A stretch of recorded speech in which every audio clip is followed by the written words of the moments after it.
नमः शिवाय, ओम नमः शिवाय। जो कोई शिव का नाम पुकारे, जो कोई न का नाम पुकारे, वो तो शिव के धाम पधारे, वो तो इनके जय हो। पधारे, वो तो शिव के धाम सुधारे, वो तो इनके धाम पधारे।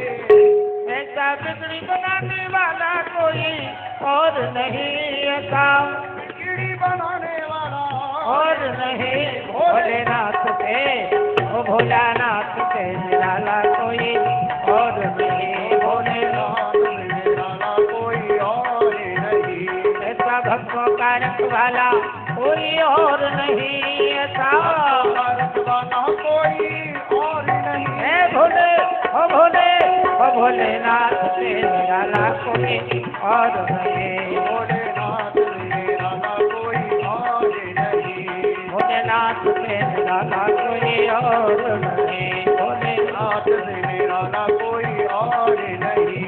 जय भोले भोले भोले भोले, जय भोले भोले भोले भोले भोले बाबा, जय जय भोले भोले भोले भोले भोले बाबा, भोले भोले जय हो। भोले बाबा, भोले भोले भोले भोले भोले भोले बाबा। ओम नमः शिवाय, ओम नमः शिवाय, ओम नमः शिवाय, ओम नमः शिवाय, ओम नमः शिवाय, ओम नमः शिवाय, शिवाय नमः शिवाय, ओम नमः शिवाय, नमः शिवाय, ओम नमः शिवाय, ओम नमः शिवाय, जय हो जय हो। मैंने जोगिन वेश बनाया कमरिया तेरे लिए, मैंने जोगिन वेश बनाया तेरे लिए, तेरे लिए प्यारे, तेरे लिए, तेरे लिए प्यारे तेरे लिए, ओ तेरे लिए प्यारे, तेरे लिए, तेरे लिए प्यारे। मैंने जोगिन का वेश बनाया कमरिया तेरे लिए। ताली बजाते हुए बनाया कन्हैया तेरे लिए।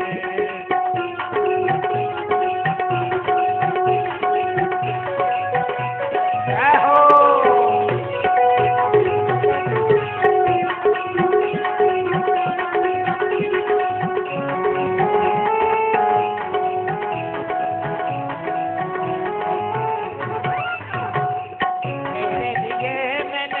तेरे लिए मैंने सब जग छोड़ा, तेरे लिए मैंने सब जग छोड़ा, तेरे लिए मैंने सब जग छोड़ा, तेरे लिए मैंने सब जग छोड़ा। रण सम जग से नाता तोड़ा, रण सब सम जग से नाता तोड़ा, इस जग से मैंने नाता तोड़ा, इस जग से मैंने नाता तोड़ा। मैंने कोई से नेह लगाया कमरिया तेरे लिए। कोई से नाता कन्हैया तेरे लिए।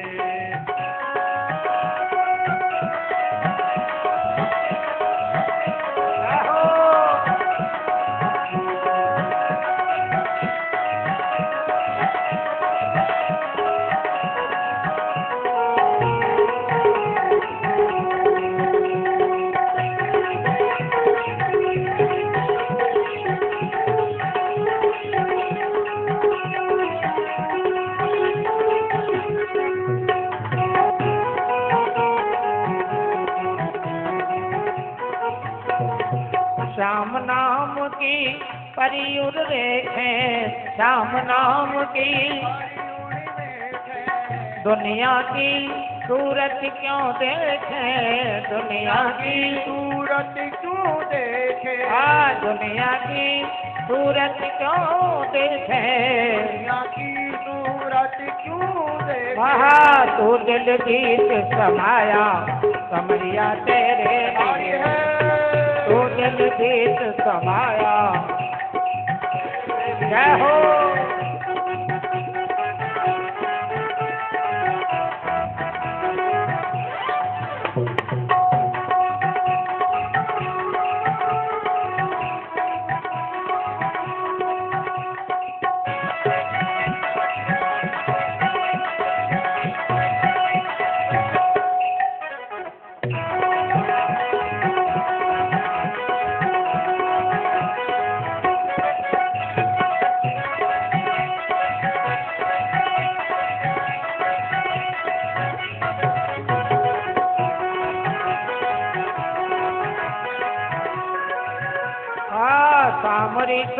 सूरत मोह मन भाई, सांवरी सूरत मेरे मन भाई, सांवरी सूरत मोरे मन भाई, सांवरी सूरत मेरे मान भाई। लोग कहे ये बावरी आई, लोग कहे ये बावरी आई, हमरे सूरत मोह मन भाई, सूरत आई। लोग कहे ये पागल आई, लोग कहे पागल आई, तू दिल गीत समाया कमरिया तेरे लिए मेरे, तू दिल गीत समाया।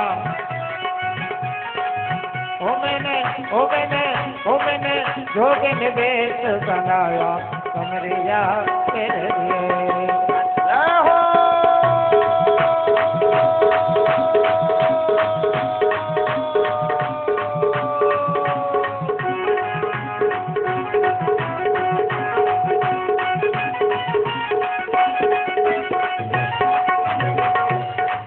बोलो वहाँ के बिहारी लाल की, भागवत भगवान की, गुरुदेव भगवान की, आज के आनंद की।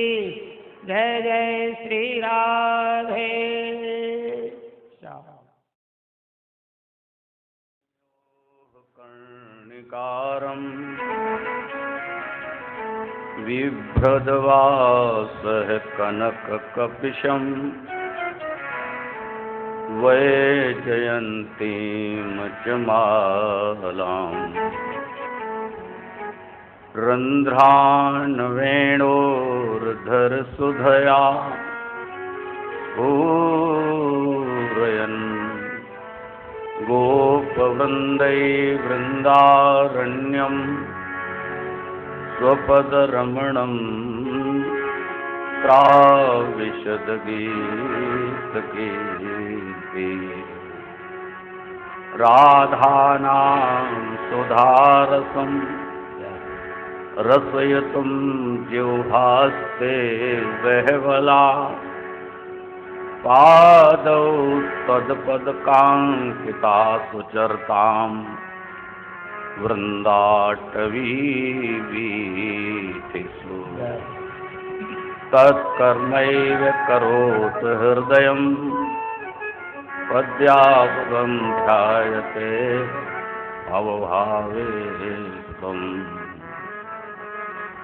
कृष्णातीरे कोकिला केलिकीरे गुञ्जापुञ्जे देवपुष्पादिकुञ्जे कम्बुग्रीवौ क्षिप्तबाहुचलन्तौ राधाकृष्णौ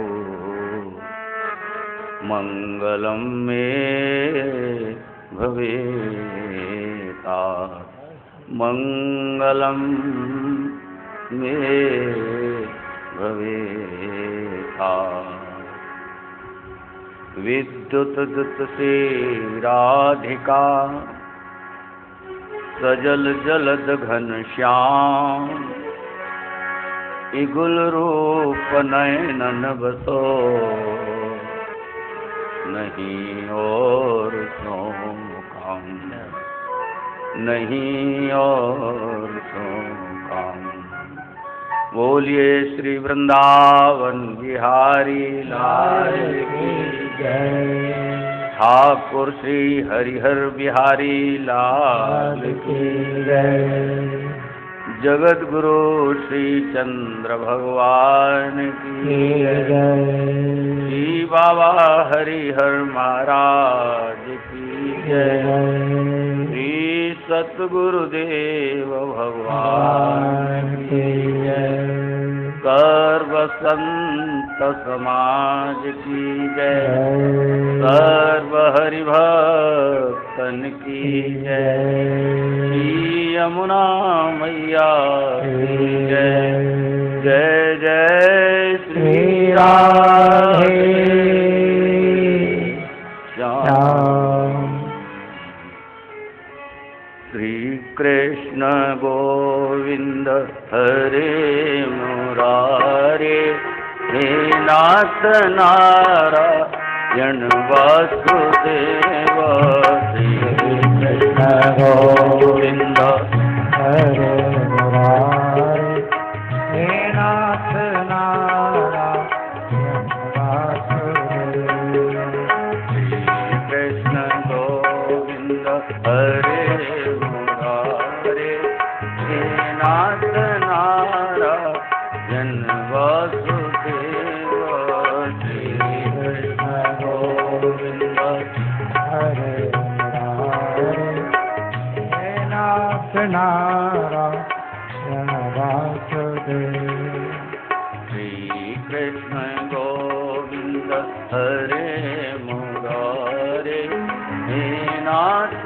नारायण वासुदेव श्री कृष्ण गोविंद हरे मुरारे हे नाथ नारायण वासुदेव हे नाथ नारायण वासुदेव हे नाथ नारायण वासुदेव हे नाथ नारायण वासुदेव हे नाथ नारायण वासुदेव हे नाथ नारायण वासुदेव हे नाथ नारायण वासुदेव हे नाथ नारायण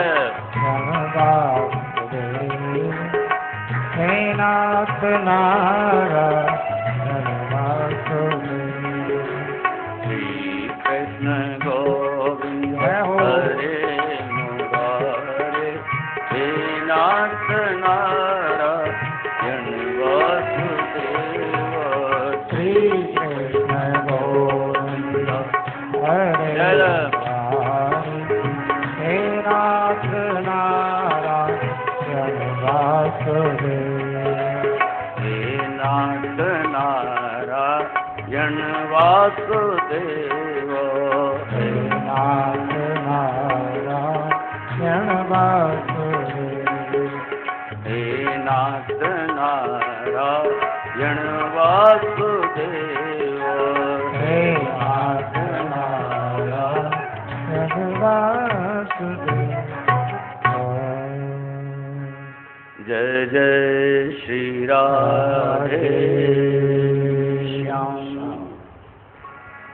भक्त वांछा कल्पतरु अखिल रसामृत सिंधु अनंत कोटि ब्रह्मांड नायक परात्पर परिपूर्णतम परम प्रभु परमात्मा ठाकुर श्री हरिहरि बिहारी लाल जी के परम अनुग्रह से उदासीनाचार्य जगत गुरु श्री श्रीचंद्र भगवान जी के परम कृपा कटाक्ष से नित्य लीलालीन पूज्य चरण सुनाम धन्य भगवत साक्षात्कारी संत श्रोमणी श्री बाबा हरिहर जी महाराज श्री बाबा हरिहर जी महाराज के परम कृपा पात्र नित्य लीला प्रविष्ट दिव्य तपोमूर्ति भगवत साक्षात्कारी संत श्रोमणी श्री सद्गुरुदेव भगवान बाबा हरकृष्ण दास जी महाराज श्री सद्गुरुदेव भगवान के परम कृपा पात्र लाड़ेले श्री द्वारकाधीश कृपा पात्र ज्येष्ठ गुरुबंधु बाबा पुरुषोत्तम दास जी महाराज इन सभी दिव्य महापुरुषों के परम पुनीत आशीष से हम सब आप सब दिव्य श्री वृंदावन धाम के इस चैतन्य विहार में प्रतिष्ठित बाबा हरिहर राधा कृष्ण कृपा धाम के सत्संग सभागार के अंतर्गर्भ में बैठकर हम लोग श्रीमद् भागवत कथा का रसास्वादन कर रहे हैं। श्रीमद् भागवत कथा का रसास्वादन करते हुए हम लोग इस मध्याह्नकालीन सत्र में विराजमान हैं। आज तीसरा दिवस चल रहा है और तीसरे दिवस का ये द्वितीय सत्र ये मध्याह्नकालीन वेला में प्रवाहित हो रहा है। गत सुबह प्रातःकाल के आपने कथा सत्र में श्रवण किया कि भगवान शंकर ने दक्ष प्रजापति को उसको कल्याण किया, उसका आशीर्वाद दिया। माता सती ने अपने पिता के उस यज्ञ में भगवान शंकर का अपमान देकर अपने शरीर का त्याग किया योगाग्नि के माध्यम से, और पर्वतराज हिमालय के घर में जन्म लेकर के पार्वती के रूप में भगवान शंकर को पुनः उन्होंने प्राप्त किया। आपने ये कथा यहाँ तक सुनी। अब इसमें श्री शुकदेव भगवान ने अधर्म का भी वर्णन किया है। जहाँ धर्म की उत्पत्ति श्री ब्रह्मा के स्तन से धर्म की उत्पत्ति हुई, वहीं ब्रह्मा के पृष्ठभाग से, यानी जो पिछला भाग पीठ जिसे हम कहते हैं, उससे अधर्म की भी उत्पत्ति हुई। इसीलिए आपने देखा होगा कुछ लोग कि जैसे जब प्रणाम करते हैं तो सीधा मुख करके पीछे की ओर चला करते हैं। तो आप इस रहस्य को समझिए। कहते हैं कि पीठ में अधर्म होता है, इसलिए भगवान के सामने, गुरु के सामने वो पीठ करके नहीं चलते। आपने कई लोगों को ऐसा देखा होगा। तो उसका रहस्य यही है कि ब्रह्मा के पृष्ठभाग से अधर्म की उत्पत्ति हुई है। सारी सृष्टि उत्पत्ति ब्रह्मा के इस भाग से हुई है, जिसमें ब्रह्मा, इसमें अधर्म के वंश की भी आप थोड़ी थोड़ी बात सुन लें तो आपको ये भी पता लगेगा कि हमने धर्म की वंशों की तो वंशावली आपने सुनी, अधर्म का भी थोड़ी सी वंशावली आप सुन लें तो आपको ज्ञान हो जाएगा। अधर्म भी ब्रह्मा जी के शरीर से ही उत्पन्न हुआ है। ब्रह्मा जी के स्तन से धर्म की उत्पत्ति हुई, पृष्ठभाग से अधर्म पैदा हुआ। सब एक में ही हैं। हमारे शरीर में भी धर्म भी है और अधर्म भी है। हमारे हृदय में भी सद्बुद्धि भी है और असुर बुद्धि भी है। सब कुछ हमारे में ही है।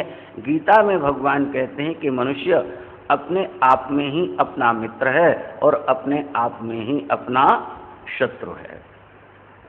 व्यक्ति इस माध्यम से अपने आप को परख सकता है, अपने आप को निहार सकता है, अपने आप को देख सकता है कि मनुष्य अपने आप में मित्र कैसे है और अपने आप में अपना शत्रु कैसे है। ये सब कुछ ब्रह्मा जी के ही शरीर से सब एक में ही है। इसी से परमात्मा को पहचानने के लिए धर्म और अधर्म को अलग अलग पहचानना पड़ता है। भगवान की प्राप्ति के लिए इसीलिए धर्म और अधर्म की हमें पहचान करनी पड़ती है कि धर्म क्या है और अधर्म क्या है। परमात्मा धर्म से मिल जाता है तब सब परमात्मा का ही स्वरूप हो जाता है। ये अधर्म की वंशावली थोड़ी सी हम आपको, अधर्म का विवाह, अधर्म की पत्नी का नाम है मृषा। मृषा आप जानते हैं झूठ। अधर्म का विवाह किससे हुआ? झूठ से विवाह हुआ। और आपने देखा होगा अधर्म जो जानता है, ज्यादातर लोग झूठ बोलते, और आप भी जानते हैं कि झूठ अधर्म है। तो अधर्म का विवाह किससे हुआ? बोले मृषा से हुआ। इसकी दो संतानें हैं अधर्म की। कौन सा? एक दंभ और दूसरी माया। ये दो संतानें हैं अधर्म की। दंभ, मनुष्य को दंभ हो जाता है, अहंकार हो जाता है, घमंड हो जाता है, अनेक प्रकार के दर्प जो ये हमारे मानव के मन में आ जाते हैं। जैसे आकाश में बादल छा जाता है। आकाश शुद्ध तत्व है, निर्मल होता है, लेकिन जब उसमें बादल छा जाता है तो उसकी निर्मलता ढक जाती है। ऐसे ही मानव के मन में जो अहम है वो शुद्ध तत्व है। अहम का अर्थ होता है किसी कार्य को कर देना। मन की वृत्ति है संकल्प और विकल्प करना। आपने संकल्प किया, उसमें विकल्प आया, विकल्पों के ऊपर चित्त आपका चिंतन करता है, बुद्धि इसमें निश्चय करती है कि ये ठीक है और अहम है, उसे कर डालता है।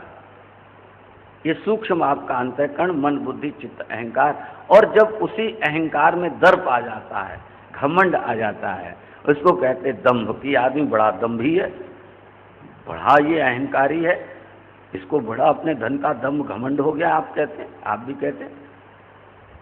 ये बिल्कुल इसमें निर्दयी है। अनेक प्रकार के ऐसे जो शब्द प्रयोग किए जाते हैं, ये अधर्म के ही दो संतानें हैं, एक दंभ और दूसरी माया, और दोनों आपस में भाई बहन भी हैं। ये दोनों भाई बहन भी हैं और पति पत्नी भी हैं। यही अधर्म है। सबसे बड़ा अधर्म तो यही है कि पति पत्नी कभी भाई बहन हो सकते हैं, बोले नहीं हो सकते। और इसमें दिया गया कि दोनों समय आने पर भाई बहन हो जाते हैं, यही सबसे बड़ा अधर्म है। और ये पति पत्नी भी हैं। उनको निवृत्ति ने गोद में ले लिया है, उससे क्या होता है, उसे लोभ पैदा हो जाता है, कृपणता की उत्पत्ति हो जाती है, उनसे क्रोध का जन्म होता है, उनसे हिंसा का जन्म होता है, आदि आदि। ये सब अधर्म का ही स्वरूप श्री ब्रह्मा जी के द्वारा ही ये शरीर से पैदा हुआ है। तो इस प्रकार से ये अधर्म की थोड़ी सी वंशावली हमने आपको बताई है। अधर्म की जय तो को नहीं बोलता, सब लोग कहते हैं अधर्म का नाश हो, धर्म की जय हो, धर्म की जय हो। तो यही अधर्म की वंशावली है, थोड़ी सी हमने आपको बता दी। जय जय श्री राधे। अभी नारद भगवान की कथा आने वाली है, तो नारद भगवान को हम उनके कीर्तन से उन्हें स्मरण करें। उनका आगमन होने वाला है। श्रीमन नारायण नारायण नारायण श्रीमन नारायण नारायण नारायण नारायण श्रीमन नारायण नारायण नारायण श्रीमन नारायण नारायण नारायण नारायण नारायण श्रीमन नारायण नारायण नारायण